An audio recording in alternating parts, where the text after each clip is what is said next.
పవన్ కళ్యాణ్ గారి వచ్చిన తర్వాత గత ప్రభుత్వానికి ఈ ప్రభుత్వానికి ఏమైనా తేడా ఉందంటారా? ఆ ప్రభుత్వానికి ఈ ప్రభుత్వానికి చాలా తేడా ఉందండి. 100% తేడా. జగన్ ప్రభుత్వంలోనే ఎక్సలెంట్గా ఉందండి.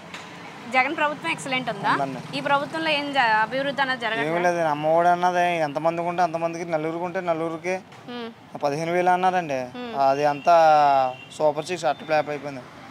సూపర్ 6 పథకాలు ఇంకా అమలు 8 నెలలే కదా వచ్చింది అని అంటున్నారు. ఏంటండి 9 నెలలు అయిపోతుందండి. 9 నెలలు జరిగిపోతుంది. జగన్ గారు ఇలా ఎక్కిన వెంటనే 3వ నెలలో 4వ నెలలో టప్పని వేసుకోడండి అమ్మఒడి.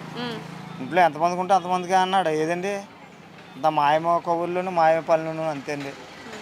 ఏం చెప్తారండి? ఇప్పుడు గత ప్రభుత్వంలో ఆడపిల్లలకి రక్షణ ఎక్కువ ఉంది, ఈ ప్రభుత్వంలో ఎక్కువ ఉంది. అంటే ఇదివరకు ప్రభుత్వంలో దిశ యాప్ అని ఉండేది. దాని ద్వారా ఎక్కడన్నా పిల్లలకి సమస్యలు ఉంటే దాని ద్వారా కొంచెం తెలుసుకునేవారు. జగన్ గారి ప్రభుత్వంలో అయితే దిశ యాప్ అన్నది ఎక్సలెంట్గా జరిగేదండి. ఏదన్నా నా రక్షణ అన్నది ఆడపిల్లకి బాగుండేదండి. ఈ ప్రభుత్వంలో రక్షణ లేదు, ఏమీ లేదండి. అంత దుర్మార్గం ప్రభుత్వం జరుగుతుందండి ఈ కూటమి ప్రభుత్వం. లా అండ్ ఆర్డర్ ఎలా ఉంది? ఏమీ లేదండి. పోలీసు వాళ్ళే ఏదో ఒక ఇదిగా మా నాన్న కొద్దిగానే ఇదిగా అయిపోతుందండి అంతే. ఇంకా ఏదైనా అధికారం ఏం చెప్తే అది వాళ్ళకంటారండి. వాళ్ళు నేను చెప్పేది ఏముంటుందండి. ఇప్పుడు అంటే మీకు డిప్యూటీ సీఎం కాబట్టి ఆయన లోకల్గా ఎమ్మెల్యేగా ఇక్కడ మీకు అందుబాటులో ఉండకపోవచ్చు. సో మీకు ఏమైనా ప్రజా సమస్యలు వస్తే ఎవరితో చెప్పుకుంటారు? ఎవరితో చెప్పండి. అసలు ఎమ్మెల్యే తోటి ఆ ఎమ్మెల్యే ఎక్కడ లేనప్పుడు ఎవరితో చెప్తే ఎవడేం చేస్తారండి ఇక్కడ? ఆయన ఎవరినో ఇన్ఛార్జ్ని పెట్టారు, వాళ్ళ ద్వారా అతను ఎలా వచ్చాను, నేను పోయాను, నేను కారు ఎక్కేసి వెళ్ళిపోయినా అంటారు తప్ప ప్రజల సమస్య అన్నది ఎవరికి తీర్చడు కదండి.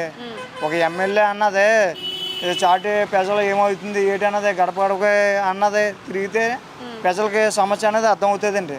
ఈ ఎమ్మెల్యే ఎక్కడో హైదరాబాద్లో షూటింగ్ జరుగుతుంటే ఇక్కడ ఏమో అర్థమవుతుంది ఏంటండి? ఏదో మాయ ప్రజలండి అంతేనా. గతం ప్రభుత్వంలో అయితే వంగగీత గడప గడపకి వెళ్ళిదండి. పెండ దొర మాటకెళ్ళండి. పెండ దొర ఎప్పుడు చేకే పక్కకి ఇంటారు. వంగగీత అయితే ఎక్సలెంట్గా చేసేదండి. ప్రభుత్వం కూటమి ప్రభుత్వం పవన్ కళ్యాణ్ అయితే లేపండి. అక్కడెక్కడ షూటింగ్ జరుగుతుంటాయి. ఇక్కడ ఏం చేస్తారండి, ఎవడో ఇన్ఛార్జ్ చేస్తుంటాడు. ఎక్కాను వచ్చాను వెళ్ళిపోయాను అన్నట్టు జరుగుతుందండి. ఎంతండి.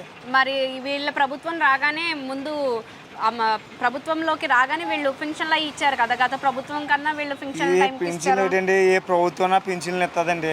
జగన్ గారి ప్రభుత్వంలో పింఛన్ ఇవ్వలేదు ఏంటండి. ఇంటికి నేరుగా ఇంటికి వెళ్ళిపోయి తలుపు కొట్టి ప్రతి ముసలిదానికి పెద్ద ప్రతి అవ్వ కూడా కాకేసి మరి వారంటీ వాళ్ళు వ్యవస్థ బాగా చేసేవారండి.